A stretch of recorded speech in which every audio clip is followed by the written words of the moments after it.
doting mum Khloe Kardashian has proved just how similar her little girl True Thompson is to her father Tristan Thompson with her latest adorable video. The Keeping Up with the Kardashians star, 33, took to Instagram to share some rare footage of her baby girl, who she welcomed with her NBA player boyfriend back in April. The reality queen is clearly enamored with the young tot, as she gushes over her munchkin in the cute video in front of her 76.5 million Instagram followers. The cute footage showed her daughter propped up on a white sofa, before letting out an adorable sneeze to which her mum responded, "Bless you mama."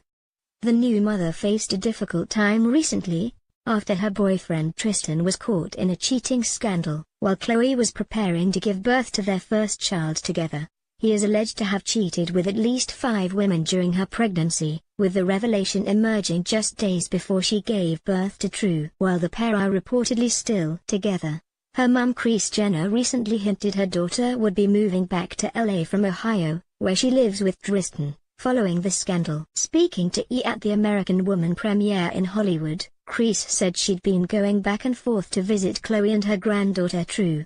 Kris, 62, said, "I FaceTime her every day, so that's a lot of fun." Kris was then asked if Khloe would be heading back to LA, to which the mother of 6 said, "She'll be home soon." Momager Kris also called first-time mother Khloe, 33, a natural with baby True. "I think it's a dream come true for her." She said, "She's had a lot practice with her nieces and nephews."